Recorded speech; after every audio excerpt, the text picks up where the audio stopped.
Life holds endless paradox between pleasure and pain.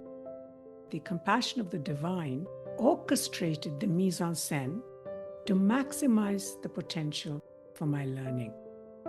It requires such strength, and yet there's an endless fragility to it. Life itself is a gift. And if life is a gift, then everything that unfolds within a life also holds within it the gift of learning, of seeing, of unlearning, of relearning, of rethinking. Everything seems so separate and individual, and yet a myriad of intimacies. So much of our unhappiness is because we have worn more garments than we need to in an attempt to feel a sense of abundance. Where do I begin and life end? If we allow ourselves to just remove them, the greatest abundance is a kind of nakedness. And when I end, does all of life cease to exist? Welcome. You have entered the realm of 1111 Talk Radio. Your host is Simran. It's time to discover your own language with the universe. Empower yourself, broaden your mind, open your heart, and discover who you are. Now, here's your host, Simran. Our capacity to change depends on our propensity to be altered. Fragility is a prerequisite for transformation. Trees bend into the wind, oceans erode coastlines, seeds await gusts to be scattered. Nature wears itself thin to the elements. Evolution, a continual remaking. Nothing is stock still, unmoving even in death perpetual motion, a breaking down, a reabsorption. These are words from one of Lata books, of which there are many. Lata is a feminist historian, cultural critic, contemplative writer, filmmaker, and transmedia explorer. She has published on a broad range of issues, from feminism and colonialism to illness, spiritual philosophy, and contemporary politics. She was on the faculty of Women's Studies of the University of California, Davis, when a head injury in 1993 catapulted her into the world of illness and disability. This experience inaugurated a new phase of physical, intellectual, and spiritual transformation, deepening previous commitments to social justice in unanticipated ways. Between her films, her books, her poetry, her writings, and watching several YouTube videos where she was speaking, I felt as if I fell into a beautiful abyss of wisdom and knowledge, such humanity, and yet such mysticism. There was an interweaving of humanity and divinity that poured forth, and there was such a holding of space for where we are on the planet. She understands things in a different way, and although she has been an activist, she now understands also the interconnectedness and where our interference must begin and must end. Welcome, Latamani, to 1111 Talk Radio. It is a pleasure to have you here. It's wonderful to be here, Simran. Thank you for the invitation. I came across you after interviewing Arundhati Subramaniam on her book, Women Who Only Wear Themselves. And you were one of 4 profiles that were featured within that book.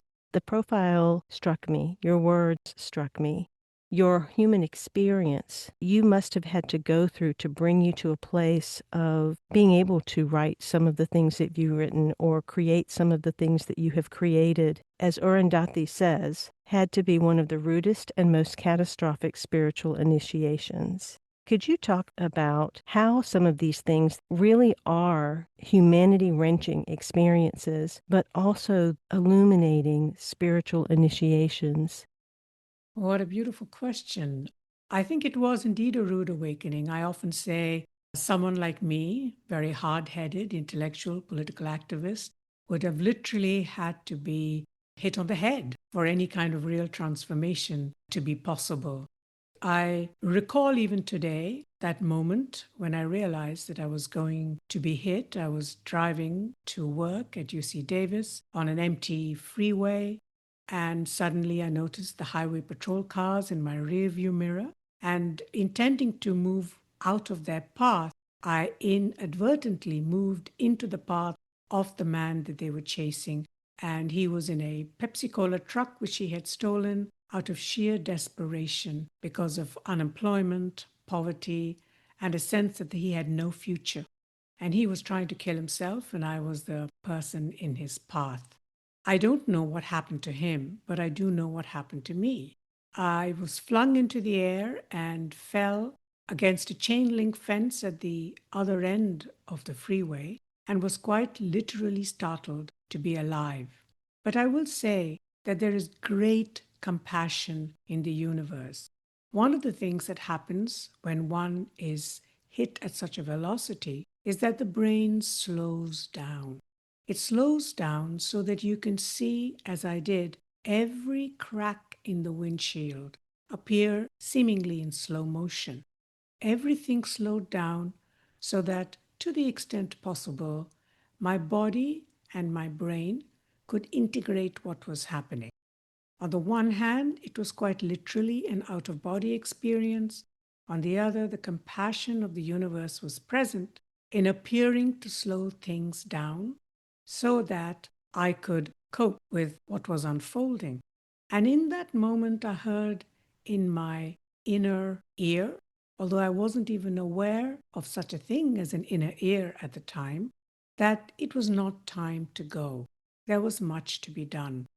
It was a mystery I didn't understand in the moment of hearing, but it gradually has revealed itself over the years that have followed.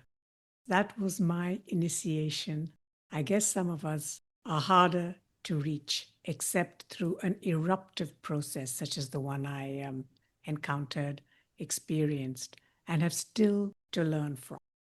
Going through that kind of experience, there's a level of paradoxical separation that takes place between the body, the mind, the spirit in that moment where you say everything slowed down so much. And yet at the same time, probably a sense of something bigger, a larger oneness because you were witnessing in such a way. Did you have that kind of experience, or was it just more of a slowed down? At the time, it was more an experience of being slowed down. Paradox is a beautiful word for it, actually, because since that time, paradox has been at the very heart of my learning and of my journey. So, on the one hand, I have a continuous memory of the accident, but is it a complete memory? Or is it a reconstruction? Or is it just that fragment of infinity that I happen to remember and have now told it so many times that it feels true? I don't know. What happened to me after the accident was equally paradoxical. On the one hand, I had to retreat into the solitude of intense pain, disorientation, difficulty adding, subtracting, doing the most basic things. At the same time, not with any effort from myself, I found myself connected in a wordless way to everything and everyone around me, and at a level that I had never experienced before. The words that I had used in my political and intellectual life, solidarity, commitment to equality, the interconnectedness even between systems, social systems, cultural systems, nature and culture, all of those words continued to have potency and meaning, but I was experiencing them at a level that I had never imagined to be true. So even as I was withdrawn rather swiftly and abruptly from the flow of life, I was simultaneously inserted into the flow of infinity. And again, it's just a word to mark what I don't know. It's not a claim to have experienced something and therefore able to understand things other than other ordinary humans of whom I continue to be a part. Hmm. People are going through so many things right now. And what you experienced, I can't even imagine the experience in itself, much less the healing and the days, weeks, months, years afterward that have been applied toward that return or expansion, because I guess there's no return. But it does seem that when we have to be with the body. And unfortunately, many times that is through illness or pain or some sort of tragedy, that we notice a different hum in the world. We see things in a unique way. We pay more attention and become more present to simpler things. And we end up having a greater compassion for life that for some reason couldn't happen before that type of experience with the body. What did you find was the new relationship with your body and with life after this accident occurred? At the most fundamental level, I had written about the body a great deal. My dissertation was on the colonial debate on sati or widow burning in India. So the question of women's bodies, what has been done to them, what they're allowed to do, the constraints, the possibility, the unfairness, the injustice, all of that had preoccupied me. However, I had never fully inhabited my own body. I had resided primarily in mind. Mind is a beautiful instrument, but mind constantly shuttles between past, present, and future. The glory of the body is that it is only in the present, and therefore, in many ways, it is a very trusted witness. It witnesses effortlessly, especially if mind doesn't interfere in the witnessing by reacting to what it is seeing or what is unfolding. And because of the brain injury and the fact that my mind had completely slowed down to a very minimal presence, I was able to experience body consciousness and the body's extraordinary ability to be an unconditioned witness. These are all words I learned in the process of experiencing what I was experiencing. I did not have this language before, but the language emerged from the isness, if you like, the vibration and the vibrancy of the experience. I would like for you to speak to the word unconditioned as well as isness to give a better context as to what these two things mean to the mind that goes through life really believing in the identity that they are and the separation of their own story. Conditioning is inevitable.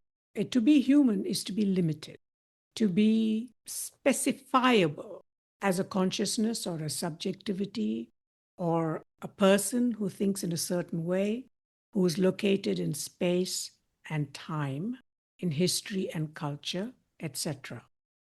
That said, conditioning is also the constraints put upon our perception by the understandings that prevail in a given time and space. And in a given time and space, physical suffering may be considered to be a tragedy.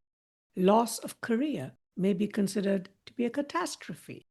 Inability to act in the world as one wishes and chooses and to have the resources for doing so may be considered deeply unfortunate.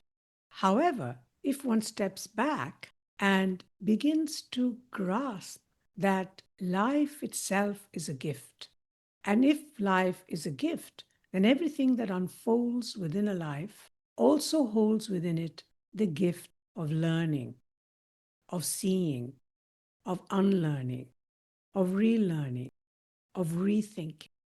And one of the things that can happen in the process of a spiritual journey or a spiritual awakening or opening, whatever word we wish to use, is that one begins to realize that that which one had believed to be the whole picture turns out to be a fragment. Initially, that may be destabilizing because our sense of our safety in the world often comes from feeling that we have the knowledge with which to navigate uncertainty, to discover that our certainties are themselves based on quicksand or mired in shifting, evolving, changing ways of understanding can make one feel as though one has no place to stand solidly anymore. However, if one is willing to fall headlong into the vertiginous sense of free fall, that comes from recognizing that this idea that the world simply is inert and is just before us, and we can capture it with knowing and knowledge. If one is willing to fall, as one does when one falls in love, headlong, hopeful, unknowing, expectant, curious, if one can develop this attitude, it is much more possible not to judge the present moment that one is experiencing as either good or bad. One may certainly have feelings about it, and those feelings are to be honored. One may have grief, one may have rage, one may have satisfaction, depending on the experience, one may have excitement. All of these are states of mind to be welcomed.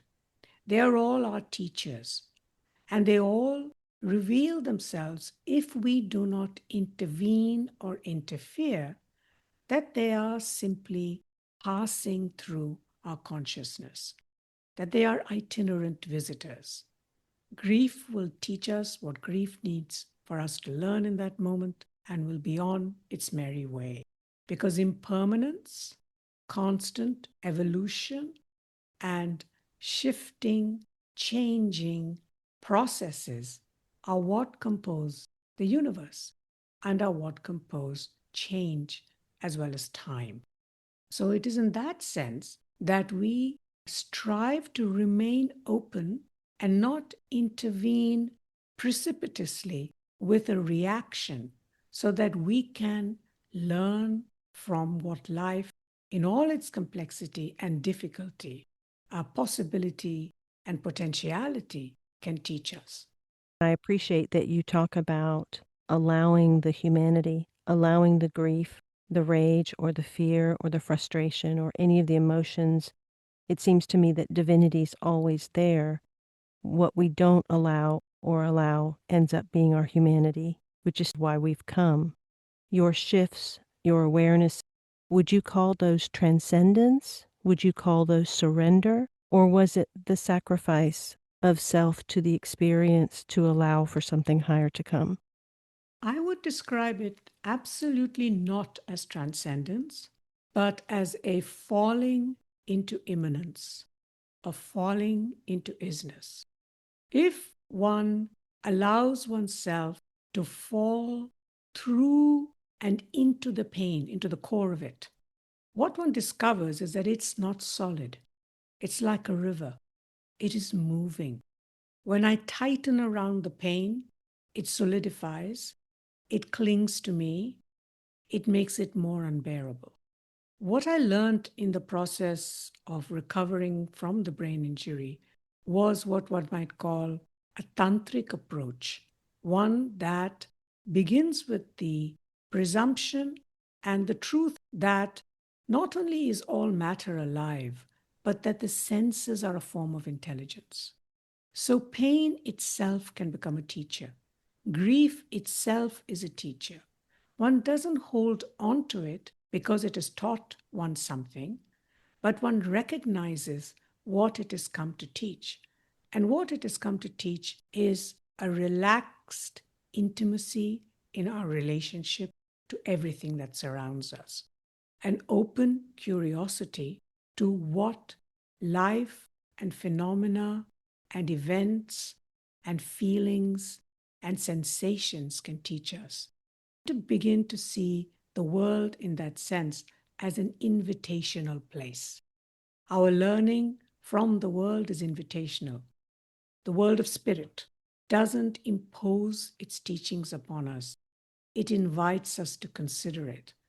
And if we are open, then our experience can confirm a certain intuition that is being proposed to us, or our experience can require our initial understandings to refine themselves so that we can understand more deeply precisely the nature of that particular invitation. And yet we live in this world of form. So to then move within this space where people know you and the shifting sands are beneath your feet. We are sensuous beings inhabiting infinity, a continually evolving, multiply, and mutually constituted field of interrelations.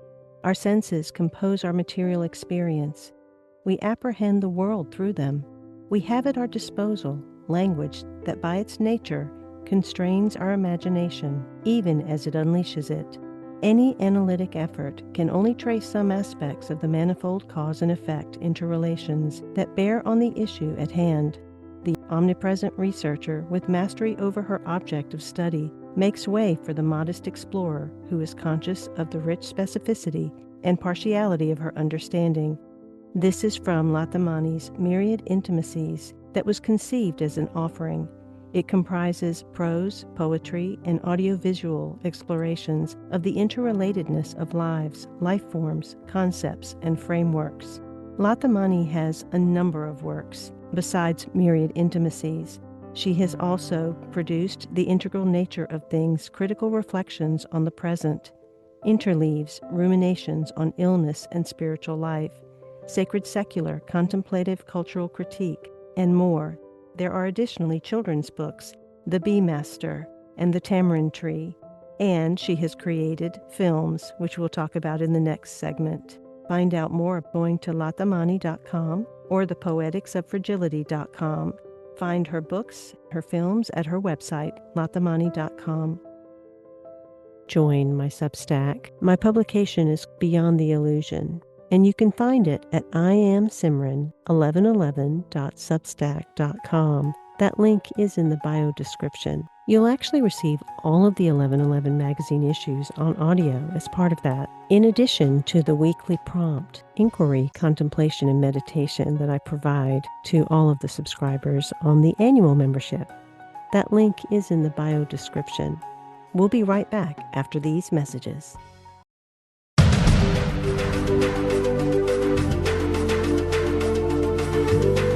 You are listening to 1111 Talk Radio. Simran is an award-winning author, publisher of 1111 Magazine, powerful speaker of wisdom, and a life mentor. Find out more at iamsimran.com. Now, back to 1111 Talk Radio. I really enjoy working individually with people. If you're looking for some additional support and guidance, and you really want to dive into the subtle, then there are quite a few options on my website at iamsimran.com that have to do with shadow work or manifestation if you want a more focused approach on a particular thing, as well as individual sessions around deciphering signs, symbols, and synchronicities, gaining a better understanding of how the universe is speaking to you, your particular dialect. That link is in the bio description. The Poetics of Fragility is a kaleidoscope exploration of the texture, vitality, and aesthetics of fragility. It interweaves stories of bodily frailty with optical vignettes of nature's delicacy to reclaim fragility as intrinsic to existence, not something to be bemoaned or overcome. In addition to this film, Lata has created a new film called Longing Sweet. Her website, latamani.com, as well as thepoeticsofragility.com, in addition to her books, Myriad Intimacies, as well as a book that is free on her website, The Tantra Chronicles and Radiant Anguish. To then move within this space, there are places of irrelevance or insignificance. Why am I here? What's my purpose now? Did any of that affect you during those periods? Absolutely. We live in a capitalist world where to be productive is to be seen to be doing something of value. If you are a person like I was, deeply concerned about questions of injustice, and your life had been organized around activism and about thinking about the things that seemed quite accurately, actually, to be awry with the world, then to find yourself doing nothing but year after year just breathing in and through pain, it was a real shock to the system. It was a real learning, and it was a gradual relaxing into understanding that this was my new neighborhood. Was I going to look around and be acquainted with myself in a way that I had never been? Or was I going to fight or put up resistance? I couldn't fight or put up resistance because I was extremely weak. I would say that the compassion of the divine orchestrated the mise en scène to maximize the potential for my learning. I also learned humility in that time, because one thing we have is the fiction that we understand what life is and that we can set about the process of systematically and methodically planning for it. And yet, things can happen to us that we would not have dreamt possible. We would not have known that we have the capacity to not just bear them, but to learn from and grow from those experiences. If one is open to noticing not just the intimacy of the world in which we live, in which we are deeply, deeply interconnected, but also the generosity of the world, if we just admit that as a principle into our consciousness, we will also see how we were held through our most difficult times, how the divine or spirit or whatever you wish to name this force that is the creator, that tends creation, and that has produced this beautiful, non-hierarchical, coherent, holy existence for us to revel in, for us to develop a reverence for, and for us to learn from. Latamani, would you share with us one of the poems from Longing Suite? I'd love to. I thank you for the I amness, for the I that I am, and the I that feeds and sustains me, for the I that sees me, the I that speaks through me, and the I that kneels and prays me. I thank you, God, for each second when I am one with the One, when I am one with longing for the One, when I am one with the I, when I am I to I, and I am one with my love and beloved. May the I that is be the I that I am forever. Om, Amen, Amin. Om, Amen, Amin. That was beautiful. It speaks to the longing that I have had since I was 4 years old, the longing that has led to so much of my work. There is this intrinsic sense of a union, and yet there is also this sense of being apart from it. And that too is just as sweet. Talk about Longing Suite. Longing Suite traces the arc of a seeker from the moment, the eruptive moment when the divine arrived in my life. These are poems that I wrote during the period of spiritual awakening, if one could call it that. So it traces the arc of a seeker. It's not just my story. These are universal, ancient stories which each of us lives out in our own particular way and in our own specific lives. So there are 11 poems which trace the arc of a seeker from the moment of that spirit erupted, in my case, the Divine Mother erupted into my life, through the process of kind of destabilization until one begins to see the divine in all things and in all of nature. So this poem, the third poem in the sequence, is that moment when you have accepted what has erupted into your life, you're slowly beginning to settle into it, and you begin to see the very early moments of the dance of the capital I and the lowercase I. The I that I am, but also the I that nourishes and feeds me. That play between the human self and our divine origin and our divine spirit, guides, gods, goddesses, whatever we wish to name them.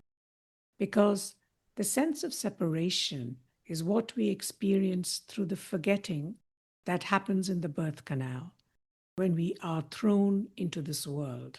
And we have the opportunity, because we live in the realm of free will, to return to what we have always known.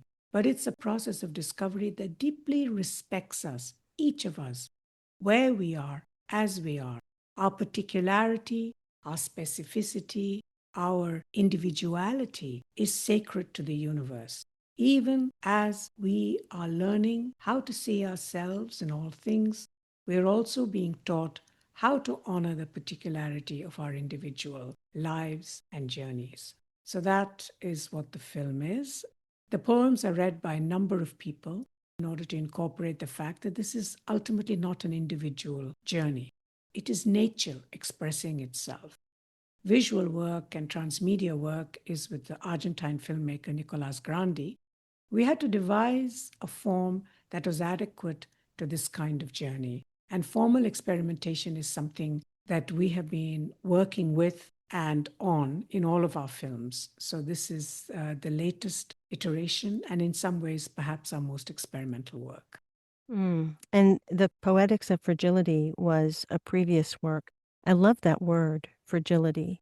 It has such presence to it, and yet there's also strength in there. Talk about how you see fragility and how that becomes an opening point to receive isness.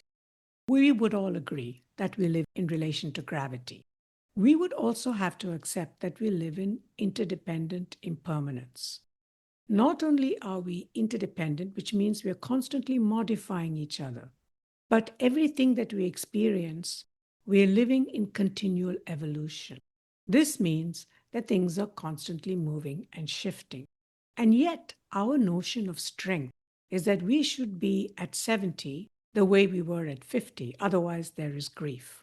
That we should be able to stand in the midst of a storm unaffected, that is strength. However, this goes against the very nature of the universe. What I learned in the depth of my illness was the humbling and modest fact that everything is continually morphing and evolving. And unless I dance with that fact, I am likely to try to stay rigidly and therefore subject to being broken in a universe that is continually moving. The very things that we privilege or feel are positive are things that are anti-nature, go against the very basis on which life itself constantly moving. We are constantly changing and being changed. And I chose the word fragility for a reason as opposed to vulnerability. Vulnerability is the result of social arrangements that disempower people or discriminate them or hold from them the resources that society has in order to enable their life to thrive.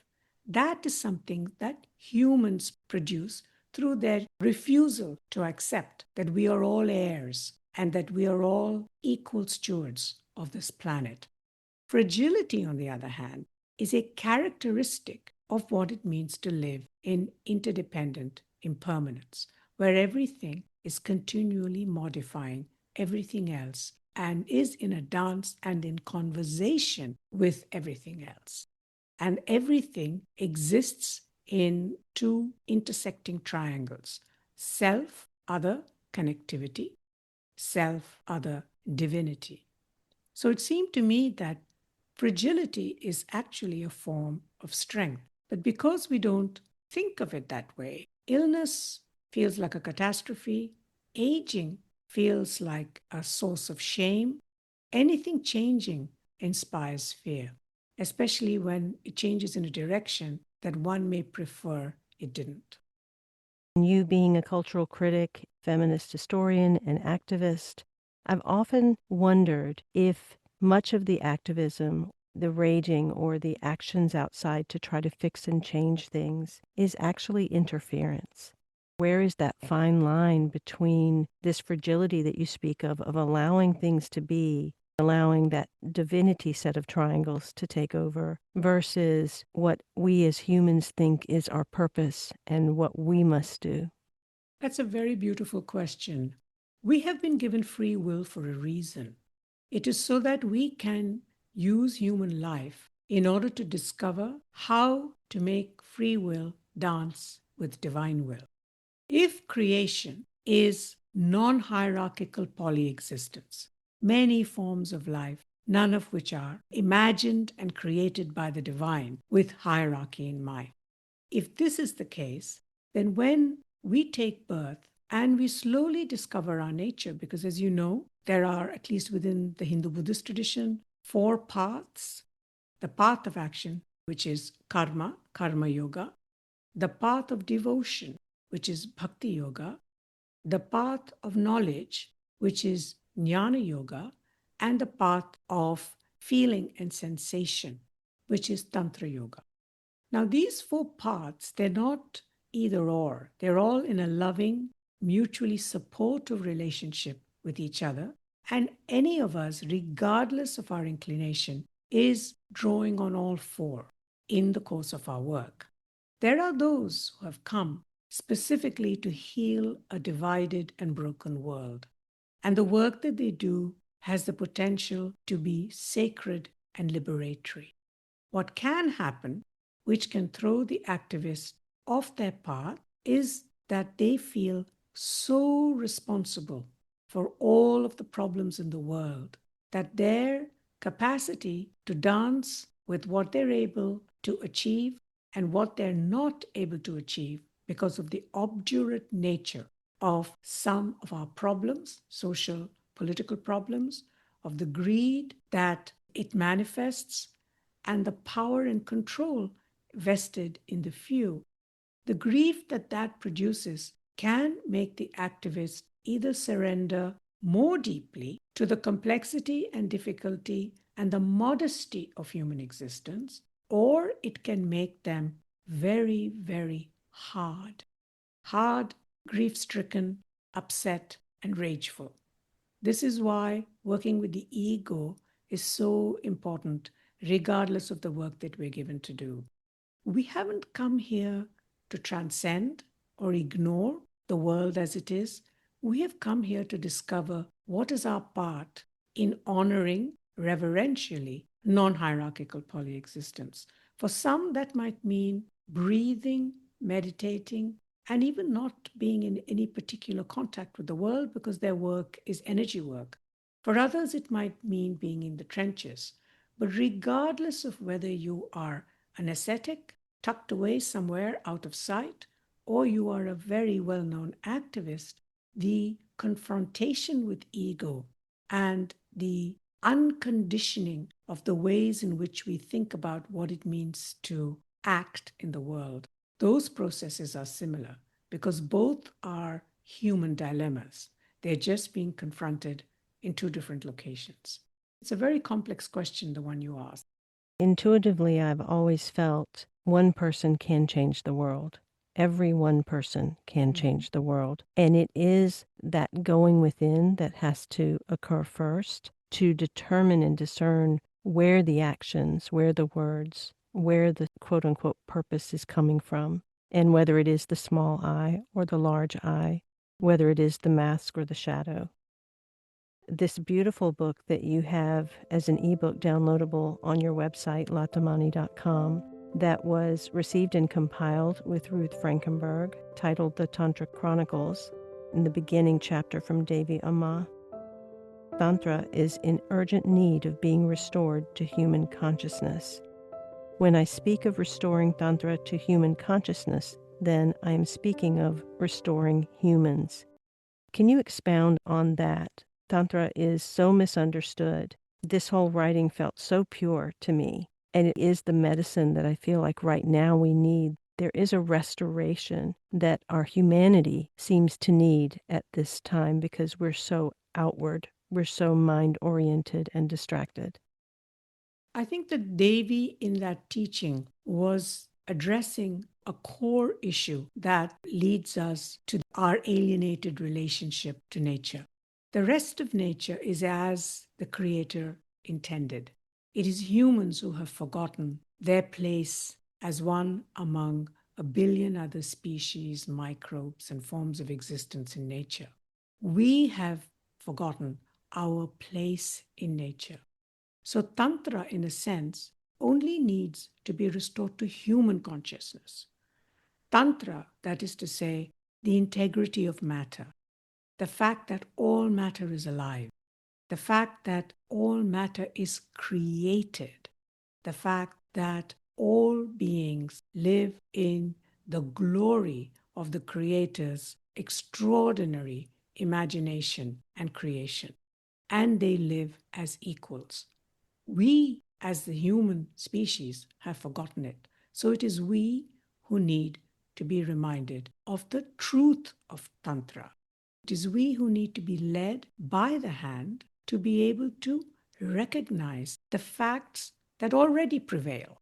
It is often thought that nature is simply inert. It's no longer that way, but in post-Enlightenment thinking, it was as though nature was inert, humans had a special gift of consciousness, and they could mold matter for the benefit of humans. And now today we know that that is not true, that nature is alive and intelligent. We have understood intelligence as humans in very narrow ways, and this becomes very important as we move into the age of AI, for example, and that we need to awaken to our deep intimacy with everything that exists, not just on this planet, but the rest of the cosmos as well. And that nature is continually speaking to us. We instinctively know that, which is why going out in nature can be so profoundly healing. We may not know the language of the waves, of the ocean, but we feel its energetic impress upon our consciousness, upon our agitated minds. We may not understand very much about the consciousness of a tree, but when we are out in nature or in the woods, we're able to breathe more deeply. We're able to be much more in our bodies. We're able to connect much more easily to Earth and to feel her heartbeat in our footprint. What Devi is explaining there is that it is not that the world is broken. It is that our perception of the world is in need of healing. Later in this text, you also iterate Tantra is isness. These 5 speakers that you and Ruth received and compiled, Devi Amma, Lord Shiva, Lord Jesus, Lord Mary, and Mama Moon, are helping us to remember we are this isness, and that the primary purpose is really to come back into that interconnection as who we are. Yes? Yes, indeed. We are isness, by which I mean each of us has a distinct vibration, a distinct kind of vibrancy, which is what makes Simran Simran, and which is what makes me who I am. And when we are drawn to somebody, we are drawn to their isness. We are also collectively living in isness. And that isness is what the Creator manifested and what we call creation or cosmos, planet, Earth, solar system, galaxy, whatever scientific term we might wish to use to describe it. So it's as if we are all different kind of flowers in the field and must recognize that we are this field, as opposed to I'm the prettiest flower in the bunch and all the rest have to go away. because that seems to be a big perception in the world now. And yet it also feels like this balancing of forces and energies is helping to dissolve these different things that are standing in the way of our remembering. We are each a flower. We belong in the field together, and no one flower is exactly like another. I think that this desire to be somehow exceptional and significantly different comes from a misperception of what specificity is. There's infinite kinds of individuality, but this idea of the individual, of individualism, is a misperception of the fact just as there are no 2 leaves that are identical, there are no 2 human beings that are identical. And in our desperate desire to fit in and belong, we have become more and more conformist. And the more we drift from our own isness, the particularity of each of our own sacred selves, the more unhappy we will be. So all of the contemplative traditions and the spiritual traditions are really offering us practices of alignment and attunement, a return to self that is also a reconnection to oneness. The self does not dissolve into nothingness. the self becomes even more vibrant in its distinctiveness. As I went through my own experience of a trauma, I really wanted to understand this deep contrast that exists, that there could be so much light and yet all of a sudden so much darkness could appear. And I came to my own conclusion, my latest trilogy, that identified the small I and the large I and the different aspects of us. And the third book was centered around the human graces that we must give ourselves in order to open to that isness. And the first three were simplicity, detachment, and dispassion. Beautiful. And you talk about sensuous dispassion. Share your thoughts on simplicity, detachment, and dispassion as part of that path toward absorption of all that we want to keep separate. At the same time, dissolution, dissolving this sense of who we think we are for something greater. That is so beautiful. Simplicity, dispassion, detachment. That could be another one of the triangles. The triangle is a very potent symbol within Hindu Buddhist iconography. So I always think in triads. I feel that triads enable us to move beyond the dyad, either or, because it's the binarizing, the either or energy that is so destructive. As soon as you triangulate, you're moving from beyond antithesis to what you might call a new provisional synthesis. Simplicity calls to me because it is about decluttering. It is about whittling things down to the essentials. And so much of our unhappiness is because we have worn more garments than we need to in an attempt to feel a sense of abundance. But we discover, if we allow ourselves to just remove them one by one, especially those that do not fit us anymore, those that we have outgrown, that really the greatest abundance is a kind of nakedness, not literally unclothedness, but a nakedness that is the removal of the encrustations and the illusions and the delusions with which we have clothed ourselves. Not only that, but imprisoned ourselves. Now, that process of simplifying requires a certain dispassion. Dispassion is being very present in all our feelings, in all our emotions, but in a way that practices detachment, that is not invested in a particular outcome, that approaches a situation or a problem or a challenge with curiosity as opposed to fear. We cannot be detached if we are fearful. We'll get caught in the coils of fear. We cannot be detached if we refuse passion, because if Tantra is sensuousness, if Tantra sees the senses as a form of intelligence, we have to allow the senses to express themselves. When we allow the senses to express that intelligence in tandem with simplicity and detachment, then we are able to let go of what no longer serves us, and we are able to open to what can come in its wake, to how the very things that have troubled us may also contain within them the wisdoms that can save us. And some things we may simply let fall away so that we can move forward with a greater lightness of being. Instead of our base human nature, which is to swing between polarities, the polarity that we truly need to allow ourselves is that of paradox and curiosity, passion, dispassion, attachment, detachment.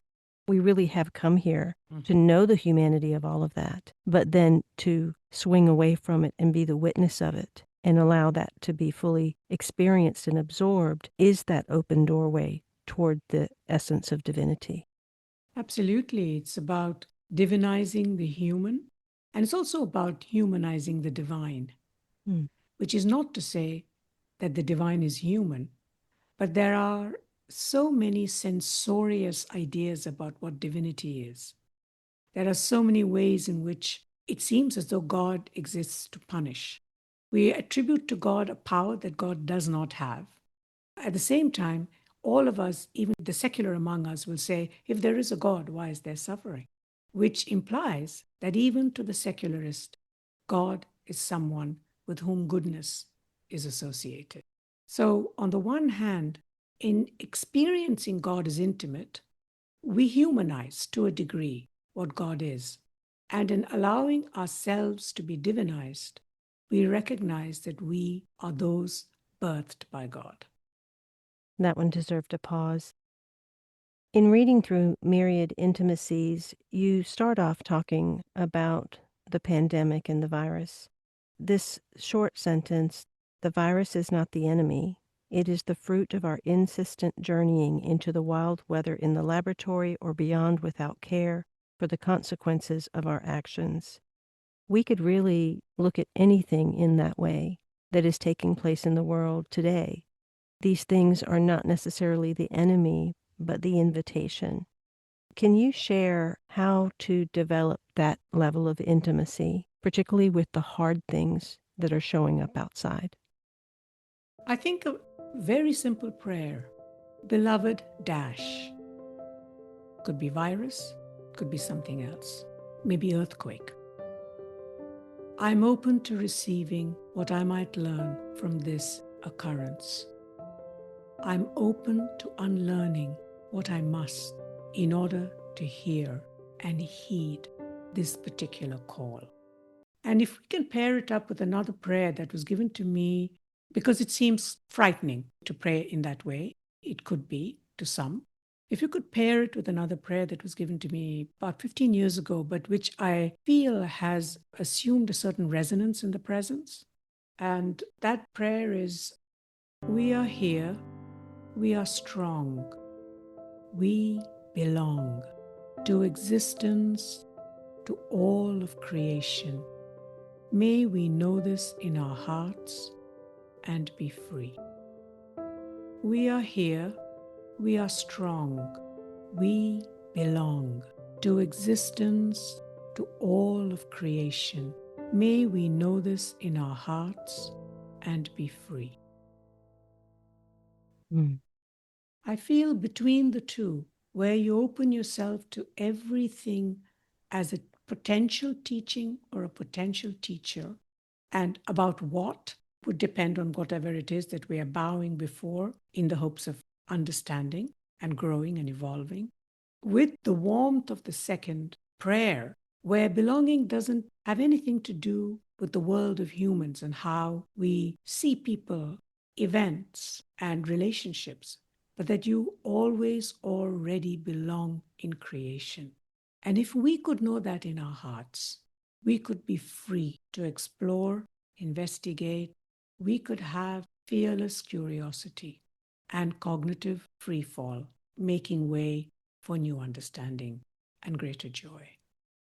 Within Myriad Intimacies, you talk about how the sacred is intrinsic and that the world is intrinsically worthy of respect and reverence. It seems like sometimes there's just too many words. There's certainly a lot of noise out there. There's so many people talking. There's continuous information thrown at us.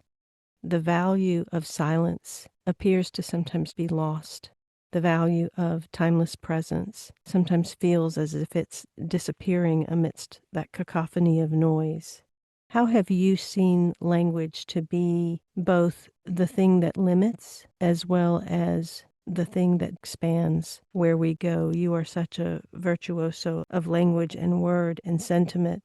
In many of your writings, what I felt were these deep pauses, these inhales, and moments of stopping to take in what was there. You know, the greatest gift of the brain injury was the deep silence of mind. I literally had no thoughts. I might look at my feet and think, there's my foot. It was as simple as that. So the value, the fecund potentiality of silence was something given to me as an experience, and it was so deeply healing that it almost felt sacrilegious when I was able to think again. Because all of a sudden, I felt that I was at Grand Central Station and there were 110 trains coming in at the same time. And I was like, oh, no, this can't be true. Can I please have the gift of silence? And then I learned what everybody learns, which is that silence is the fundament. And if we can have the discipline, and by discipline I simply mean remembrance of what is true.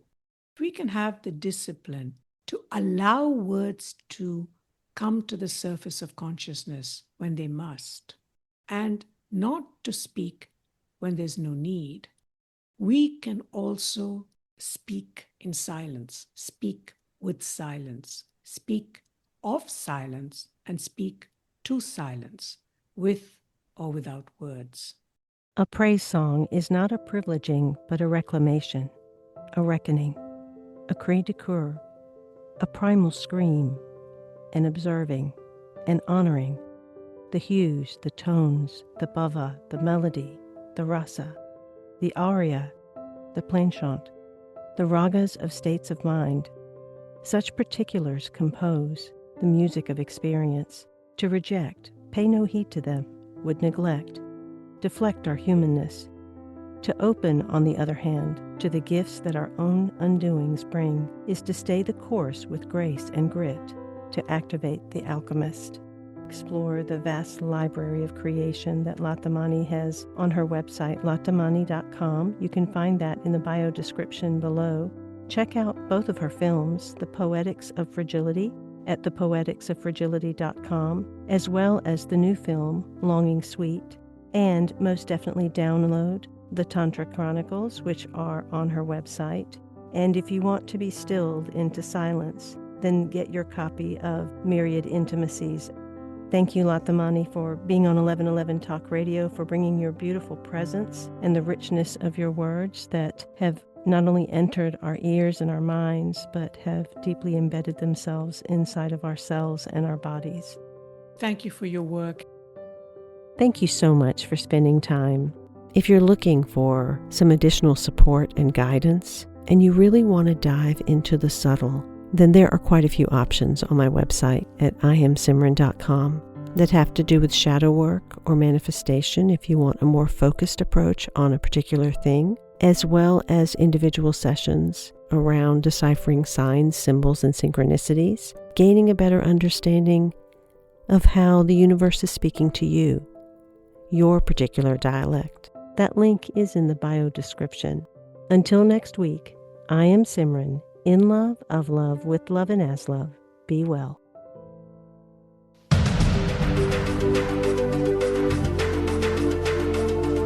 Thank you for opening your mind to a new reality, your heart to greater compassion, and your experience of aliveness with 1111 Talk Radio.